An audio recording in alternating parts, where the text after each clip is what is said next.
Орой мэдрэг үзэгчдээ 19 цаг 30 минутын мэдээллийн хөтөлбөр эхлэхэд бэлэн боллоо. Мэдээллийнхэнд Монгол соёлоо дэлхийд түгээж байгаа хүү хамтлаг эх орондоо сар гарan амрах төлөвлөгөөтэй иржээ. Оны дараа Европын улс орноор аялан тоглолтоо үргэлжлүүлэхээр болсон байна. Монгол соёлоо түгээхийн төлөө хүү хамтлаг улам их хичээнэ. 2020 оны сонгуулийн эрх баригч Монгол Ардын нам томсгсон можиртаар тогтолцоогоор явуулахар санал нэгдлээ. Олон мандаттай тойргууд байдаг. Аймаг нэг тойрог дотор 2-3 мандаттайгаар явж идэг энэ тогтолцоо бол илүү хоногчтой юм а гэдэг. Энэ шийдлийг бол бас гаргаж байна. Авто зам ашигласны төлбөрийг 5 дахин нэмэгдүүлэх шийдвэрийг албан ёсоор цуцлалаа. Ингэснээр 2013 онд батлагдсан хувь хэмжээгээр тооцож явахар болсон байна. Олон мандаттай тойргууд байдаг. Аймаг нэг тойрог дотор 2-3 мандаттайгаар явж идэг энэ тогтолцоо бол илүү хоногчтой юм а гэдэг. Энэ шийдлийг бол бас гаргаж байна. Монгол Ардын намын эргэж болсон шийдвэрүүдийг Сэнэгийн мэдээ иргэн сануулж байна.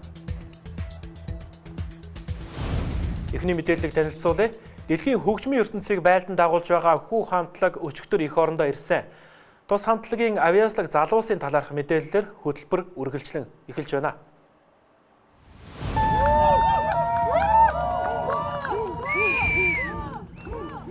За тэгэхээр 11 хүнсний бүрэлдэхүүнтэй хүн хамтлаг энэ сарын 10-нд Америк нэгдсэн улсад хийсэн аялан тоглолтоо өндөрлөж энэхүү эх орондоо ирж байгаа юм. Хүн хамтлагийг Чингис хаан нисэх онгоцны буудалд урлаг соёлынхан болоод хэвлэл мэдээллийнхэн тосож авсан байгаа. Олон улсад Монголын рок урсгалаар амжилттай таниулж буй хүн хамтлаг 9-р сарын 11-ээс эхлүүлэн 12-р сар хүртэл бүтэн 4 сарын турш өдөр алгасалгүй аялан тоглолтоо хийсний эцэст энэхүү эх орондоо ирж байгаа юм а. Одоо тогсон цаг маш эрт байсан мөртлөө асар олон мянган хүмүүс цугласан. Тэгээд тэр тусгайлан одоо наадмын одоо зохион байгуулж байгаа хүмүүс маш их баяр хүргэж ирсэн. Их онцгой үйл явдал боллоо гэж хэлсэн. Маш их урам авсан. Тэгээд Монгол соёлоо түгээхийн төлөө хүү хамтлаг улам их хичээнэ. Хүн хамтлагийнхаа энэ удаагийн аялан тоглолтоор нийт 90 хоногийн турш 42 мянган км аялан тоглолт хийсэн байна. Мэдээж залуust маань энэ аялан тоглолт амраагаагүй үнийг давж гарна гэдэг маш их сэтгэлийн төвчээр байсан гэдгийг хамтлагийн продюсер онцолж байсан юм а. Бид нэр одоо нэг сарын хугацаанд Монгол нутагт амраад тэгээд буцаад Европын төр бас зарлагдсан байгаа. Тэгээд Европын төр л буцаад байгаа юм да. Сая одоо нийтдээ 3 сар гарны хугацаанд нийт 60 тоглолт хийлээ. Маш сайхан байлаа. Маш амжилттай дуусч ирлээ. Эх орондоо ирсэн амар гоё. Маш их баяртай. Та бүгд маш их баярлалаа. За тэгэхээр Монгол соёлоо дэлхийд түгээж байгаа хүн хамтлаг эх орондоо сар гараа амрах төлөвлөгөөтэй ирсэн байна. Оны дараа Европын улс орноор аялан тоглолтоо үргэлжлүүлэх юм а. Түүнчлэн хүн хамтлагийн уран бүтээлчид дэмжиж байсан бүх хүмүүстээ баярлалаа гэдгээ биднээр дамжуулан уламжилсан юм а. Эрх баригч Монгол Ардын нам эрэг 2020 оны сонгуулийг томсгсон можиртаар тогтолцоогоор явуулахар санал нэгдлээ. 26 дээр нэмэх нь 50 хувилбарыг ярьж байсан ч Монгол Ардын намын удирдах зөвлөл дээр унснаар дээрх хувилбар дээр санал нэгдэж байгаамаа. Энэ тогтолцоогоор 2008 оны сонгуул зохион байгуулагдаж байжээ. Орой мэнд үзэгчдээ тэгэхээр эрх баригч Монгол Ардын нам эрх 2020 оны сонгуулийг 26-50 хувилбараар зохион байгуулахаар хуулийн төсөл өргөн бариад байсан. За энэ хувилбарыг улсын хурлын дийлэнх гишүүд эсэргүүцэж байр сууриа илэрхийлээд байсан. За тэгвэл өнөөдөр Монгол Ардын намын удирдах зөвлөл төрийн ордонд хуралдаж эрх 2020 оны сонгуулийг 26 томсгсон мажоритар тогтолцоогоор явуулахар боллоо. Гишүүдийн өргөн барьсан 26-50 тогтолцоо нь үндсэн хууль зөрчгөөс гадна улсын төсөвт хүндрэл учрах учраас ийхүү томсгсон мажоритар тогтолцоогоор явуулахаар удирдах зөвлөлийн шийдвэр гарсан байна. Жижиг тойргоор сонгуул явагдсны улмаас төсөв тарамддаг. Тойрог болгон дээр одоо бас оновчтой хөрөнгө оруулалтын ажлууд нэлээдгүй хийгддэг болсон шүү дээ. Жишээ нь одоо боловсролын салбараас өксүүлэл ярих юм бол хүн ам цойтой хүүхд багтай сум хүртэл одоо 12 жилийн том сургуультай болцсон. Хүүхдийн дөрвөлт нь 30-40% явдаг болсон. Ингээд нэг юм жижигхэн тойргийн явцсан хэрэгчлөө хит их анхаарч ажилдаг болцсон энийг зүйлийг бол бас өөрчлөх нь зөв юм аа. Цаашдаа ер нь сонгуулийн тойргийг аль болох томсгсон тойргоор буюу одоо том массыг хамарсан сонголт хийлэгдэг. Тэрэнд нь үнэхээр одоо ард түмний итгэл сэтгэлийг дааж чадах хувьд лидерүүд нь очиж нэр дэвшиж явдаг байх гэдэг ийм зарчмуудыг бас биднээс барьж ажиллаж байгаа. Тэгээд сая удирдах зөвлөл дээр бүлэг дээр ярилцаад 2008 онд одоо явж исэн томсгсон тойргийн мажоритар систем байдаг шүү дээ, тийм ээ. Олон мандаттай тойргууд байдаг. Аймаг нэг тойрог дотор 2-3 мандаттайгаар явж идэг энэ тогтолцоо бол илүү хоногчтой юм а гэдэг. Энэ шийдлийг бол бас гаргаж байгаа. За удирдах зөвлөлөөс гаргасан энэхүү шийдвэрийг Монгол Ардын намын бүлгийн хурлаараа хэлэлцэж гишүүд санал нэгтэйгээр томсгосон мажоритар тогтолцоогоор явуулахыг дэмжсэн байна. За 26 томсгосон мажоритар тогтолцоогоор бид 2008 онд улсын хурлын сонгуулийг хийж байсан учраас танил тогтолцоо гэж хэлж болно. Өөрөөр хэлбэл Дундгов, Булган, Сүхбаатар аймагуд тус бүр 2, Өвөрханга 4 мандаттай байсан билээ. За гэхдээ эхний ээлжинд эрх баригчид сонгуулийн тогтолцоогоо энэ 7 хоногт багтааж батлаад за үлдсэн мандат хуваах асуудлыг тусдаа ярихаар тохиролцсон байна. 1992, 2008, 2012 онуудад сонгуул явуулж ирсэн. Олон мандаттай, томссон тойрогтой мажоритар тогтолцоог сонгож авч үүгээр сонгуул явуулах, сонгуулийн хуулиндаа тусгах хэрэгтэй байна гэж намын бүлгийн гишүүд 100% саналаар үзсэн. Тийм учраас бол намын бүлэг ийм шийдвэр гаргасан учраас их хурлын маргааш нөгөөдөр хэлцэгдэх улсын хурлын сонгуулийн тухай хуулиудад ингээд ийм хэлбэрээр тусгатаад явах нэ гэж ингэж ойлгож байгаа. За эрх баригч Монгол Ардын нам томсгосон мажоритар тогтолцоо тэдэнд ялалт авчирна гэж тооцож буй бололтой. Монгол Ардын хувьсгалт нам одоогийн Монгол Ардын нам 45 суудлаа авч байсан бол ардчилсан нам 28, иргэний эвсэл 1, ногоон нам 1, бие даагч 1 сонгогдож байсан. Энэ тогтолцоо нь олонний танил, улс төрчид болон том намуудад ашигтай хувилбар гэж үздэг. Сонгогчдын эрх ашиг талаас харуул шинэ хүн эсвэл хуучин олон жил сонгогдсон гишүүд эсвэл аль нэгэн улс төрийн хүчин парламент судалтай намуудад ашигтай ашиггүй гэж энэ сонгуулийн хуулийг хэлж ач холбогдлыг ярьж болохгүй. Энэ утгаараа бол сонгуулийн нэр дэвшиж байгаа аливаа иргэн санал өгж байгаа аливаа иргэн сонгох эрх нь бүрэн хангагдсан ийм л тогтолцоог бид нар авч явах хэрэгтэй. За сонгуул бүрийн өмнө сонгуулийн тогтолцоогоо өөрчилдөг уламжлалыг инхүү Монгол Ардын нам тойрсонгүй дайрлаа. 1992-оос 2008 он хүртэлх 5 удаагийн сонгуулийг мажоритар тогтолцоогоор явуулж ирсэн. Иймээс иргэдэд танил тогтолцоо учир эрх баригчид энэхүү тогтолцоог сонголоо. Тэдэнд энэ тогтолцоо ялалт авчрах үгийг цаг хугацаа харуулна. Томсгосон тойргийн сул талд нь нэг намын нэр дэвшигчид нэгнийг намнах эрсдэл өндөртэй байдаг.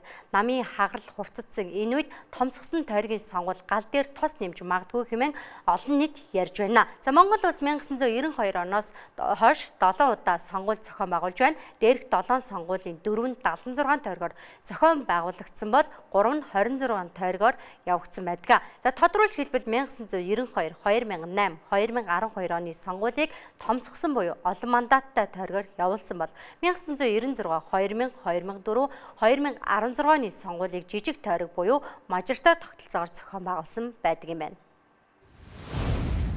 50 нэмэх 26 буюу холимог тогтолцоог санал болгож байсан эрх баригчид энэ саналаасаа буцаж томсгосон тойргоор явуулахаар тогтож байна. Томсгосон тойргийн давуу тал нь сонгуульд мөнгө цацдаг, тойрог усалдаг байдал өөрчлөгдөх магадaltaй бол жижиг намуудад хаалгатай тогтолцоо гэдгийг улс төр судлаачид хэлж байна. Өөрөөр хэлбэл улс төрд олон жил болсон туршлагатай улс төрчид намын дарга нарт ээлтэй тогтолцоо юм а. За Сант Маралт судалгааны байгууллага энэ оны эхний 3 сарын байдлаар 1200 иргэнээс судалгаа авч тогтоосон байгаа. За энэхүү судалгаагаар рейтинг өндөр гэж тооцогддог 25 улс төрчдийг ирмэлсэн байгаа. За ирмэлсэн улс төрчдийн эхний 5-ыг та бүхэндээ танилцуулъя. За тухайлбал 1-р Монгол улсын ерөнхий сайд хүрэлцэх бичигдэж байна. За 2-р Монгол улсын ерөнхийлөгч Халтмаагийн Баттуулга. За засгийн газрын хэрэг эрхлэх газрын дарга Оюун Эрдэнэ бол 3-р ирмэлэгдэж байна. За 4-р улсын хурлын гишүүн Батцаандан, за Монгол Ардын хувьсгалт намын дарга намрын инх баяр 5-р ирмэлэгдэж байна. За дараагийн судалгааны байгууллагаас үзэх юм бол МЕК судалгааны газраас энэ оны 9-р сарын байдлаар гаргасан судалгаагаар Улаанбаатар хотод рейтинг өндөр байгаа улс төрчдийг танилцуулсан байгаа. Нийт 35 улс төрчдийн нэрсээр санал авснаас эхний 5 барьт дараах улс төрчид бичигдсэн байгаамаа. За тус судалгааны байгууллагаас 1-р Монгол улсын ерөнхийлөгч Халтмаагийн Баттуулга бичигдэж байна. За 2-р Монгол улсын ерөнхий сайд Ухнаагийн Хүрэлцэх, 3-р засгийн газрын хэрэг эрхлэх газрын дарга Оюун Эрдэнэ, 4-р улсын хурлын гишүүн Батцаандан, харин 5-р бол улсын хурлын дарга Зандан Шатар нар бичигдсэн байгаамаа. За өнгөрсөн хугацаанд тойрог жижигсэх нь Монгол Ардын намд ашигтай, хувь тэмцээсэн тогтолцоо нь ардчилсан намд ашигтай гэх яриа байсан. Харин энэ удаагийн сонгуулийн тогтолцоо нь рейтинг өндөр байгаа улс төрчдөд илүү боломж олгож байна гэж ойлгож болох юм а. Улсын хурлын 2020 оны ээлжид сонгуул болоход 6 сар гарны хугацаа үлдээд байна. Сонгуул хаяанд ирж байгаатай холбоотой улсын хурлын гишүүд олонд таалагдах гэсэн хууль санаачилж өргөн барьдаг. Хамгийн сүүлд гэхэд улсын хурлын гишүүн пүрэвдэрж нэмэгдсэн үртгийн албан татварын хуульд нэмэлт өөрчлөлт оруулахаар өргөн бариад байна. За түүний санаачилсан хуулийн төсөлд Монгол улсын нутаг дэвсгэрт борлуулсан бүх төрлийн бараа ажил үйлчилгээ болон гадаад улсаас Монгол улсад импортоор оруулсан бүх төрлийн бараа ажил үйлчилгээний борлуулалтын үнэлгээнд ноогдуулдаг 10% татварыг 5% болгон бууруулахаар тусгажээ. За мөн 5% татварын буцаа олголт нь 2% байх гинэ. Нөөтийн татвар бол шууд бус татвар учраас одоо үнэд нөлөөлдөг. Өөрөлдвөл одоо хэрэглээний үнэд шууд нөлөөснөөр бол инфляц үүсэх энэ нөхцөл байдлыг илүү бий болгодог. Тийм учраас энэ дээр бол нөөтийн татварын өндөр хөв бол яг энэ жирийн хэрэглэгчдэр бол өндөр асуудал болж очдог. Нөөтийн татвар бол бас тодорхой хэмжээгээр энэ орлого багтаа орлого өндөртэй хүмүүсийн хувьд бол маш их харилцан ялгаатай байдаг. Өөрөлдвөл одоо 500 мянган төгрөгийн цалин авдаг хүн нөөтийн татвар төлөхдөө тэр хүний амьдралд шууд нөлөөлөх тийм хэмжээнд очдог. 2 сая төгрөгийн цалин авч байгаа хүнээс нөөтийн татвар авах бол хамаагүй одоо тэр хүнд дарамт бага болж очдог. Тийм учраас энэ нөөтийн татварыг буулгах зайлшгүй шаардлага байгаа. Нэмэгдсэн үрдгийн албан татвар төлсөн 10% татвараас 2%-ийг иргэд буцаан авдаг. За үүнийг иргэд эсэргүүцэж буцаалтын хувийг нэмэх ёстой гэсэн байр сууриа нийгмийн сүлжээнд илэрхийлсээр байна. За энэхүү хандлагыг эрхэм гишүүн пүрэвдэрж анзаарсан болтой ийхүү олон таалагдах гэсэн мэт хуулийн төсөл өргөн барьлаа. Татвартай холбоотой асуудалд иргэд эмзэг ханддаг. Иймээс нэмэгдсэн үрдгийн албан татвартай холбоотой асуудлыг ганцхан пүрэвдэрж гишүүн өргөн бариагүй. За өмнө нь улсын хурлын гишүүн оюун дээр нэмэгдсэн үрдгийн албан татварын буцаалтыг 7% болгох хуулийн төсөл өргөн бариад байсан юм а. Ийхүү сонгуул хаяанд ирснийг харуулах гэсэн мэт улс төрчдийн олонний талархлыг хүлээж олон таалагдах гэсэн мэт хуулийн төсөл өргөн барьсаар байна. Улс орон дөрөнж байгаа зарим үйл явдлыг та бүхэндээ багцлан хүргэе. Автоврын үндэсний төвийн нийслэгдэх салбарууд энэ сарын 19-ээс 20-ны пүрвээс баасан гарагт шилжих өдөр бол ажиллахгүй гэдгийг аль биесээр мэдгдлээ. Тухайлбал автоврын үндэсний төвийн тээврийн хэрэгслийн бүртгэлийн мэргэжилтнүүд зам тээвэр хөгжлийн яамны төрийн нарийн бичгийн даргын тушаалаар батлагдсан хөтөлбөрийн дагуу бүртгэгч нарт зориулсан сургалтад хамрагдах учраа тухайн өдрүүдэд ажиллахгүй гэж мэдгдсэн юм а. Автоврын үндэсний төвөөс дараах байдлаар тухайн өдрүүдэд автомашины бүртгэл шилжилт хөдөлгөөн хийхгүй гэдгийг аль биесээр мэдгдлээ. Амьтны тухай хуулийн хэрэгжилтийг хангах амьтны хэвийн өсөх за мөн үржих нөхцөл алдагдахаас сэргийлэх, зохих эрхийн бичиг зөвшөөрөлгүй загас барих, агнах зөрчлийг таслан зогсоох зорилгоор хэрлэн голын загасны ичээ бүхий газруудад хөдөлгөөн мэдрэгч автомат камер сурлуулсан байна. Хинтээ аймгийн мэргэжлийн хяналтын газраас өнгөрөгч амралтын өдрүүдэд хэрлэн гол дахь загасны ичээ загасчдын гаргасан зам дагуу шалгалт хийж зөвшөөрлгүйгээр загас барьж байсан иргэдийг илрүүлсэн байна. Хэрлэн голд хапран зэвэг зэрэг загас байдаг юм байна. Нутгийн зарим айл иргэд хууль бус загасчдад загасны хөдөлгөөн байршлын талаар мэдээлэл өгдөг, тусалдаг үйлдэл гарч байгаа тул иргэд олон нийтийг хууль бус үйлдэлийг таслан зогсооход хамтран ажиллах мэргэжлийн хяналтын газраас уриалж байна. Камераар илэрсэн зөрчлийг холбогдох байгууллага шалгаж байгаа юм байна. Дараах мэдээллийг хүргэе. Иргэд аж ахуйн нэгж байгууллагууд салют бенгалийн гал болон чанарын шаардлага хангаагүй пиротехникийн хэрэгслийг дур мэдэн хэрэгжилж байна. Зөвшөөрлгүй газраас худалдан авч улмаар салют буудуулах, сүрд модыг чимэглэхдээ мэргэжлийн бус хүнээр хийлэгдгээс болж бэртэж гэмтэх тохиолдол ихээр гарч байгаа юм а. Тухайлбал 2010-аас 11 онд пиротехникийн хэрэгсэлд 11 хүн өртөж бие эрэхтнээ гэмтээж байсан зөрчил гарсан. Тиймээс зөвшөөрлгүйгээр солиот бенгалийн гал зэрэг пиротехникийн хэрэгслийг иргэдийн гар дээрээс худалдаж авахгүй байх, эрх бүхий байгууллагаас худалдан авсан бол заавар санамжийг мөрдөх, сүлд модоо 12 вольтын хүчтэлтэй гэрлэн чимэглэлээр чимж цахилгааны утасны холболтыг дүрмийн дагуу хийх, цагаан бенгалийн галыг хялбар шатах материалын ойролцоо цацруулахгүй байх, цацарч дуусны дараа цаас, хөвөн зэрэг чатамхай зүйл дээр хаяхгүй байх, ориглоорт гэрэл тесрэх бодис динамитыг орон байр сүлд модны ойролцоо хэрэглэхгүй байхыг анхаарууллаа. Нийслэлийн иргэдийн төлөөлөгчдийн хурлаар хилэлцсэн авто зам ашигласны төлбөрийг 5 дахин нэмэх шийдвэрийг цуслах асуудлыг хилэлцлээ. Улмаар ээлжид бус хуралдаанаар 80 орчим хувийн саналтайгаар цуслахыг дэмжсэн байна. Ингэснээр иргэд өмнөх тогтолцоогоор буюу 2010 он тогтоосон төлбөр хураамжаар авцаам ашигласны төлбөрөө төлөхөр болж байгаамаа. Түр иргэдийнхээ эрх ашгийг хүндэтгэн шийдвэрээ эргэж харж болдгийн бодит жишээ бол энэ. Улс төрийн сонгуульд өгсөн энэ үед нийслэлийн сөрөг хүчнийхэн автозам ашигласны төлбөрийг нэмэхийг эсэргүүцэн турхирч байгаа гэж нийслэлийн Монгол Ардын намын бүлгийн гишүүд үзэж байгаа ч үүний цаана төлбөр хураамж нэмэгдсэн бол иргэдэд ихээхэн хэмжээний санхүүгийн дарамт учрах нь ойлгомжтой байсан. Нийгмийн даатгалын шимтгэлийн хувь хэмжээг нэмсэн энэ үед зам ашигласны төлбөрийг нэмэх шийдвэр гаргаж байсан ч ийхүү цуцлахаар боллоо. Шийдвэр ийхүү гарсан ч нийслэлийн дарга удирдлагууд автозам ашигласны төлбөрийг нэмэх нь зөв гэсэн байр сууриа хамгаалсаар байсан юм а. Энэ төсөл арга хэмжээний хүрээнд бид хурц харуулагч хайс ажиллах гэрэл тохиол тавьж өгье, явганы гүүрэн гарцыг шийдэж өгье. Их мэтчлэн олон төсөл арга хэмжээнүүд өнөөдөр Улаанбаатар хотод толгомдож байгаа асуудлууд бол маш их байсан. Хураамж бол ер нь зайлшгүй авах ёстой юм хураамж байсан учраас төсөвтөд оруулж бид тооцож төсвөр баталсан. Харамсалтай нь одоо нөгөө улс төржилт гэдэг асуудлаас болоод энэ хэмжээнд хүрч байна.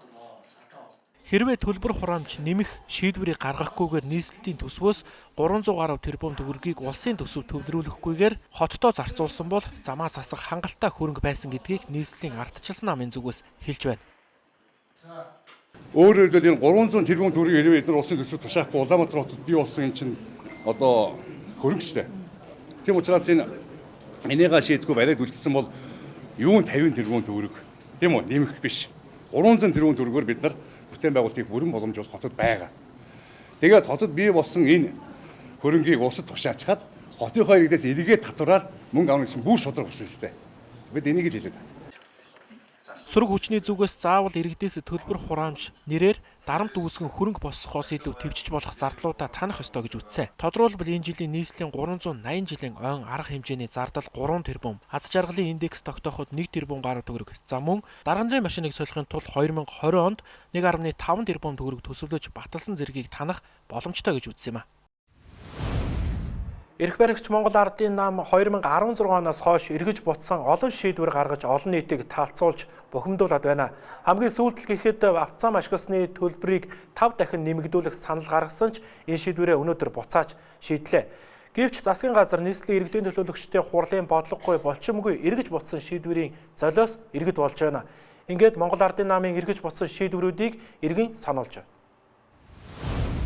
Иргэдийн хамгийн худалдан авсан Прус автомашины татварыг нэмчихэд буцаасан шийдвэр нь олон нийтийн дургуутслыг ихээхэн хүргэж байсан. За үүний үр дүнд Прус автомашины үн нэмэгдэж хоцорсон юм. Хүүхдийн мөнгийг 40% болгоод дараа нь 60%, 80% болгож нэмэгдүүлнэ гэсэн засгийн газрын шийдвэр нь мөн л иргэдэд таалагдаагүй. За харин эрх баригчид эх 2020 оноос эхлэн хүүхэд бүрт мөнгө өгнө гэж хэлж эхэллээ. Эрдэнэтийн засгийн газраас үүдэлтэй 7 төрлийн татварыг тэд нэмсэн. За гэхдээ тэд шийдвэрээсээ буцаж хувь хүний орлогын албан татврын шатлалыг зогсоож 10% хэвээр үлдээсэн юм. 2020 онд нэмэгдэх нийгмийн даатгалын шимтгэлийн 2% нэмэгдлийг мөн л ерөнхийлөгчийн шаардлагаар буцаагаад байна. Нийслэлийн иргэдийн төлөөлөгчдийн хурлаас автозам ашигласны төлбөрийг 5 дахин нэмэгдүүлэх шийдвэр гаргаснаа буцаахаар болж байна. Инх тайвны өргөн чөлөөгөөр зорчиж байгаа жолооч нарыг 100 гар тийш эргүүлэхгүй гэх шийдвэрээ буцаасан нь мөн л олон нийтийн дургуутслыг хүргэсэн. За хуваарай таксинд явж байгаа иргэнийг 100 мянган төгрөгөөр торгох шийдвэрийг хотын удирдлагууд гаргасан ч ерөнхий сайд хүрэлцэх зам тээврийн шинэхэн сайдаа зад загнаж болиулж байсан удаатай. Монгол Улсын ерөнхий сайд хүрэлцэх 2018 онд шатахуун импортлогчид бензин үнэ нэмэх шалтгаан байхгүй, үнэ нэмбэл тэдэнтэй хариуцлага тооцно гэж мэдэгдэж байлаа. Гэвч 2018 онд 8 удаа шатахууны үнэ нэмэгдсэн юм а. Ерөнхий сайд хүрэлцэх жижиг дунд үйлдвэрлэлийг хөгжүүлэх сангаас зээл авсан хүмүүстэй хариуцлага тооцохоо мэдгдсэн ч харамсалтай нь Содбаатар, Батзориг нарын сайд суудлаасаа бууж гишүүнээрээ хоцорсноос өөр хариуцлага тооцсон зүйл байхгүй байна. Энэ мэт эрх баригч намын өнгөрсөн хугацаанд гаргасан шийдвэр бүр нь хүчээр асуудлыг шийдвэрлэх гэсэн алхмудлаа. Харин тэд судалгаагүй гаргасан шийдвэрээ эргэж харах болсон нь нэг өсөндөө засгийн газрын тэргүүний тактик мэт болсон байна. Эргэж бутсан шийдвэр бүрийн ард иргэд хохирж үлдэж байгаа бол харин ерөнхий сайд хүрэлцэхийн рейтинг өсөж байх жишээний хамгийн сүүлдэл гэхэд түүний рейтинг өссөн судалгааг судалгааны байгууллагууд гаргаад байна. Дараагийн мэдээлэл хүргэе. Эдгээр ёсны хүүтэн эх 7 хоногоос албан ёсоор эхэлж байгаа гэж ойлгож байна. За хэдийгээр 1 сар гараагүй ч улирч байгаа 12 сар олон жилийн дунджаас дулаан өнгөрч байгаамаа. Харин эх 2020 оны эхний 3 сард Монгол улсын цаг агаар ямар байх талаарх мэдээллийг хүргэж байна. За 1-р сард хүүтний эрч чангарч зарим нутгаар цас орох төлөвтэй байна. Харин 3-р сард буюу малт төлдөх үеэр агаарын хэм дулаан байх ч олон жилийн дунджаас ахиу цас орж болцсошгүйг цаг уур орчны шинжилгээний газраас анхаарууллаа. 12 дугаар сарын тухайд агаарын хэм өдөр шөнөдөө олон жилийн дунджаас дулаан байгааг үзэгч та гадарлаж байгаа зэ. За харин эдгээр 9-ийн хүүтэн эхлээд мөн цаашлаад ирэх 1, 2, 3 дугаар сард Монгол оронд нийтдээ цаг агаар ямар байхыг одоо үзүүлье. За энэ цэнхрээр тэмдэглэсэн хэсэг бол 1-р сард дунджаас хүүтэн байх аймагуд юм а. Харин саарл нь хүүтний эрч дундаж орчин байх аймагуд. Мөн ногоон хэсгээр тэмдэглэсэн нь цас их унах аймагуд гэж хэлж болно. За эх сард хүүтрэх аймагуд гэвэл Увс, Завхан, Хөвсгөл, Сэлэнг, Хинти, Дорндын их нутаг байна. За мөн Архангай, Булган, Төв аймгийн хойд сумдуудад олон жилийн дунджаас илүү хүүтэн байх нэ. Харин Дорнод Сүхбаатарын ихэнх нутаг, Хинтийн зүүн хэсгийн сумдаар олон жилийн дунджаас ахиу цас унахаар байна. За 2020 оны 1-р сард харьцангуй хүйтэн цас ихтэй байгаа Увс, Завханы хойд, Хөвсгөлийн баруун талын сумдын нутгаар олон жилийн дунджаас хүйтэн. За Дорноговь, Сүхбаатарын нутаг, Өмнө говь, Дунд говийн зүүн, Дорндын өмнөд хэсгээр олон жилийн дунджаас багын дулаан байх юм төлөвтэй байна. За 2020 оны 2-р сарын хувьд цагаарын урьдчилан төлөвөөс үзэхэд эдгээр нутгийн ихэнх хэсгээр агаарын температур олон жилийн дунджийн орчим байх боловч одоогийн цас ихтэй аймаг сумдын нутгаар цас нэмэгдэж орох хүйтэн хадгалагдах юм төлөвтэй байна. Тэгвэл 2 дугаар сард Монгол улсад цаг агаар ямар байхыг одоо үргэе. Энэ зурагт тэмдэглэснээр Увсын ихэнх нутаг, Завханы хойд сумдууд, Хөвсгөлийн баруун хэсгийн сумдад олон жилийн дунджаас хүүтэн байна. Харин цасны тухайд авч үзвэл Увс, Хөвсгөлийн ихэнх нутаг, Завхан, Архангай, Булганы хойд сумдууд, Сэлэнгийн баруун хэсгээр олон жилийн дунджаас ахиу цас унах төлөвтэй байна. За 2 дугаар сард энэ улбар шар хэсгээр тэмдэглэсэн газруудад олон жилийн дунджаас дулаан байх төлөв ажиглагдлаа. За өнгөрсөн зүүн нутгийн төв хэсэг говь тал хоёрын бүсийн нэлээд сумдын нутгаар хур тунц баг орсон. Уншдаг тааруу байсан. За намартаа хур тунц баг орсноос ургамдын ургалт төдийлөн сайн биш. За хөрсний чийг дутагдaltaй байгаа зэрэгээс үзэхэд цаашид хүйтэрч цас их орсон үед бол мад идэж дэжээр дутагдах, хавартай идэж дэжээдийн хомсдолтоос болж мад тургалд орох, удмаар хорогдох. За хэрв өвс дэжээдийн нөөц хангалтгүй бол хаврын саруудаа нэлээд хүндэрч болох юм нөхцөл байдал үүсэж байгааг анхаарах зүйтэй байна. За 1-2 дугаар сард зочир хүүтэрч байсан аймагуудад харин 3 дугаар сард олон жилийн дунджаас дулаан байх төлөв ажиглагдлаа. Өөрөөр хэлбэл энэ улбар шараар тэмдэглэсэн хэсэг бол 3 дугаар сард агаарын хэм дулаан байх аймагуд юм.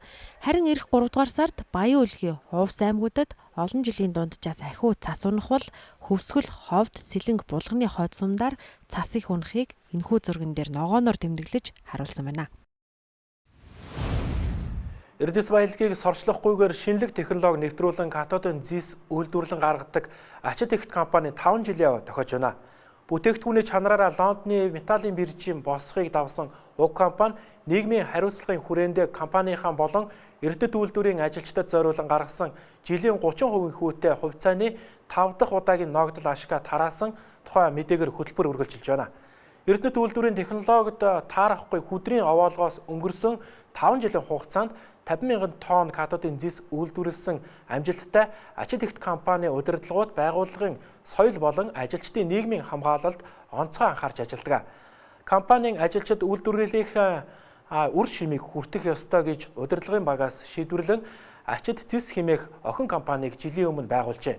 Энэхүү давуу эрхийн хувьцааны ногдол ашигын хүүн улирлын 7.5%, жилийн 30% хүүтэй бөгөөд энэ нь банкны хугацаатай хадгаламжийн хүүгээс 2, хугацаагүй хадгаламжийн хүүгээс 4 дахин их юм а. Зөвхөн одоо ингээд энэ баялагийг бүтээж байгаа энэ хүмүүстэй бол энэ хувьцааг санал болгох зүйтэй гэж үзсэн. Ангиснаар бол бидний санал болгосон хувьцааны 85% бол ачид ихт компани ажиллагсад 15% бол одоо Эрдэнэт үйлдвэрийн одоо ажиллагсад бол одоо эзэмшиж эхэлсэн. За ингээд бид нар ногдол ашгаа бол амжилттай одоо тараагаад 5 дахь удаагийнхаа ногдол ашгийг өгсөн. Нийтдээ бол одоо 400 сая орчим төгрөгийн ногдол ашгийг бол одоо хувьцаа эзэмшигчтэй бол тараасан байж байгаа. Энэ хувьцааны бас давуу тал гэдэг маань маш өндөр. Өнөөдөр зүгээр жишээ аваад хэлэхэд 10 сая төгрөг 3 жилийн хугацаанд энэ хувьцаа 10 сая төгрөгийн тэнцэх хувьцаа хөдөлж аваад 3 жил ингээд энэ хувьцаа эзэмшлээ гэж бодоход 3 жилийн дараа 19 сая төгрөг болох. Нэгэсэндээ жилдээ 30% ингээд хүүтэй мөнгө одоо авах боломж байгаа. Үндсэндээ бол ачтэгтээс 6 тэрбум төгрөгийн хувьцаа гаргаж Эрдэнэтийн үйлдвэрийн 6,000 ажилчид болон өөрийнхөө 300 ажилчид одоо ингэж тийм югаар эхэлсэн байгаа. Тэгтэл одоо эхлээд бас амжилттай явж байгаа. Эхний хэсэг нь борлогдсон. Өнгөрсөн жил зарагдаж нийт 300 гаруй хүний тэрбум шахуу төгрөг одоо хувьцаа ингэж борлогдсон. Тийм үйлдвэрийн ажилчид болон Эрдэнэт үйлдвэрийн тодорхой хэсэг хүмүүс маань ажилчид маань өгдөд явж байгаа. 2019 онд Монгол улсаас анх удаа ачид ихт компани нь Лондонгийн металлийн биржийн гишүүнээр бүртгэгдсэн бөгөөд тус биржийн онцлог үйл явдлын нэгээр тэмдэглэгдсэн. Түүнчлэн компанийн 5 жилийн энэ онд босонтой холбогдуулан эрдэм шинжилгээний урлаг спортын наадам, хүүхэд залуучуудын хөгжилд чиглэсэн олон арга хэмжээг дэмжин санхүүжуулж зохион байгуулж байгаа бөгөөд тухайлбал 2020 оны Азийн хүүхдүүд олон улсын спортын их наадам болох мөсөн өргөө бүтээн байгуулалтын төслийн гол санхүүжуулагчаар ажиллаж байна. Ачид ихт компанийн катодын зэсийн үйлдвэр нь ажиллаж эхэлснээс хойш орон нутагт 220 хүнийг ажлын байраар хангаж 806 ханган нийлүүлэгч хувь хүн байгууллагатай ажилласнаас 168 орчим тэрбум төгрөгийн дотоодын худалдан авалт хийж улс орон нийт нутгийн одоо төсөвт 160 тэрбум төгрөгийн татвар хураамжийг төвлөрүүлсэн байна. За мөн Эрдэнэт үйлдвэрт гэрээний дагуу ашиглалтын төлбөр 10 тэрбум гаруй төгрөгийг төлөөд байгаа юм а. Сайжруулсан түлшний зөв хэрэглээг иргэдэд сурталчлах үйл ажиллагаа зохион байгуулагдлаа. Уг арга хэмжээнд сонгон архын дүүргийн удирдлагууд бүх шатны төрийн албан хаагчдыг хамруулж байна. Тус дүүргийн тамгын газрын албан хаагчид нэг өдөр түлш савлах цэгт ажиллаж, цайлангаараа зорилтод бүлгийн иргэдэд тусламж болгон сайжруулсан түлшээ өгчээ. Сонгон архын дүүргийн засаг даргын тамгын газар маань одоо хороодынхаа тогтцол тоог хаягдлын олон нийтийн байцаагчдаа тахилтын хангамжийн бааз дээр одоо сайжруулсан төрс савлах ажиллагаанд одоо бүгдээрээ агаарын бохирдлын эсрэг хүчээ нэгтгэхийн урьяндор одоо төрс савлах ажлыг хийлээ. За яг одоогийн байдлаар 49 олон нийтийн байцаагч маань одоо 12 тонн төршийг савлсан байна. За манайх баруун жигүүрийн сонгон архын дүүргийн баруун жигүүрийг шахмал төршөөр хангадаг тийм хангамжийн бааз. Өнөөдрийн байдлаар манай сонгон архын дүүргийн тамгын хэлцэн дэд бүтц тогтчлтын хэлцэн ажилтангууд тэр даа ялангуяа агаарын бохирдлын эсрэг тасгийн хамт олон дарга нэмхүү мэрэгчлэлтийн инх төгс маань нартай ирээд 42 хорооны олон нийтийн байцаагч нар нийт 49 хүний бүрэлдэхүүнтэй манай хангамжийн бааз дээр шахмал төршний савлгаа яаж өгч байна. Маш их баярлж байна. Та бүхэндээ өнөөдрийн мэндийг хүргэе. Ингээд сонгон архын дүүргийн 49 хороодын олон нийтийн байцаагч нар өнөөдөр сонгон архын дүүргийн 33 дугаар хорооны нутаг дэвсгэрдэх 5 толгой одоо дахин сайжруулсан төш бэлтгэх цэг дээр бид нар ажиллаж байна. За ингээд бид нар бол энэ сайжруулсан төлшөө савлсан одоо урамшуулал мөнгөө бид нар тус хорооны нутаг дэвсгэрт амьдарч байгаа өрх толгоолсон эмэгтэйчүүд болон хөгжлийн мэргэжлэлтэй одоо иргэд өндөр настангуудаа бид нэр хандив бэлэг болгож өгөх юм аа. Монгол улсын нийт хүн амын 11% нь оршин суудаг сонгон найрхан дүүрэг нь гэр хороол нэгтээ дүүрэгт тооцогддог. Хүүтний эрч чангарч байгаа энэ өдрүүдэд түлшний хэрэглээ өндөр байдаг учраас тус дүүрэгт сайжруулсан түлш худалдаалах жижиглэнгийн 134 цэг, дундын бөөний 6 цэг ажиллаж байна. Монгол улс 1995 онд анх боловсролын магадлалын итгэмжлэлийг хуульчилж 1998 оноос ихтэй сургуулиудын сургалтын чанар, хөтөлбөр болон өөрийн байр зэрэг үзүүлэлтүүдийг магадлан итгэмжилж ирсэн. Гэвч ерөнхий боловсролд сургалт төгсөж байгаа сурагчдын сурлагын чанарыг сайжруулж, боловсролыг цогцоор нь чанаржуулах хэрэгтэй гэдэг судалгааг боловсролын магадлалын итгэмжлэх үндэсний зөвлөлөөс 2018 оноос эхлэх хийсэн байна. Ингээд энэ оноос эхлэн ерөнхий боловсролын сургуулийн 14 сургуулийг туршилтын магадлалын итгэмжлэлийг энэ хичээлийн жилээс эхлэн хийж эхэлсэн байна. Ерөнхий боловсролын сургуулийн магадлалын итгэмжлэлийг багш, ажилтан, суралцагч, сургалтын чанар, мэдээллийн сан, эрхэм зорилго, сургалтын хөтөлбөр зэрэг 7 шалгуурын дагуу магадлан итгэмжлэх юм байна. Ингэснээр олон улсын хөтөлбөрүүдтэй адилхан чанарлаг, сургалтын суур бий болно гэж үзэж байна. Эхний туршилтууд 24 дугаар сургууль болон оюуны ундраас хөтөлбөр сургууль дээр хэрэгжихэр боллоо. Дээд боловсролын салбарт, мэрэгжлийн боловсролын салбарын хүмүүст маань одоо энэ ерөнхий боловсролын сургуулиудаас ч орж ирж байгаа одоо оюутан энэ суралцагчдын маань чанарын асуудал бол бас жоохон хүнд байна гэдэг ийм асуудлуудыг тавьдаг. За мөн дээд боловсролынх нь нөгөө нэг төгсөгчдөө ингээд хөдөлмөрийн зах зээл дээр гарахаар та гэдэг энэ ажилгүй одоо тийм төгсөгчдийг бэлдээд байна. Ур чадвар муутай хүмүүсийг бэлдээд байна гэдэг ийм шүүмжлэлийг гаргадаг. Өөрөөр хэлбэл Монгол улсын 3 сая хүн амын одоо нэг айлын одоо 3 хүн тутмын нэг нь бол өнөөдөр боловсролын системтэй шууд холбогдож байгаа. За тэгэхээр бид нар бол энийг ингэж бүгдийг багцлж харж байгаа. Тэр нь боловсрол гэдэг чинь энэ үндснийхээ энэ боловсролын тогтолцоонд нь магадлалын итгэмжлэлийн ажлыг буюу энэ чанарын баталгаажуулалтын ажлыг хийхгүй бол зөвхөн нэг хэсгийг салгаж аваад ингээд ажиллаад ах юм бол энэ өөрөө цаашдаа явах хөр манай нийгэмд бол боловсролын чанарт бол өөрчлөлт авчрахад бол хүнд асуудал юм байна. Бид боловсролын нөгөө үйлчлэгийг, боловсролын хөгжлийг юунд яаж ямар дэмжлэгтэйгээр яаж хүргэж байгаа юм бэ гэдгээд одоо олон жилийн одоо юунуудаа туршлага хөтөлбөр юмнуудаа ухаж эргэж харж тайлгнаж ямар арга замаар тэр юуны боловсрол төрөх зорилгоо хэрэгжүүлж байгаа гэдгээ одоо нээж харуулах тийм зорилготой л энийг хийж байгаа гэж ойлгож байгаа. Боловсролын магадлалын итгэмжлэлийн үндэсний зөвлөлөөс мэргэжилтэн шинжээч дээрх өдрүүдэд тус сургуулиудад ажиллах бөгөөд эхний үр дүнг 2020 оны 3 дугаар сард танилцуулна. Тус туршилтын магадлалын итгэмжлэл нь ерөнхий боловсролын сургуулийн чанарыг улам бүр сайжруулах, дээд боловсролын залгамж холбоог хангах, боловсролын чанарыг тогтолцоогоор нь дээшлүүлэх боломж арга замыг тодорхойлоход ихээхэн ач холбогдолтой юм а. Туршилтын магадлалын итгэмжлэлийн үр дүн дүгнэлт 2020 оны 1-р улиралд гарах юм байна.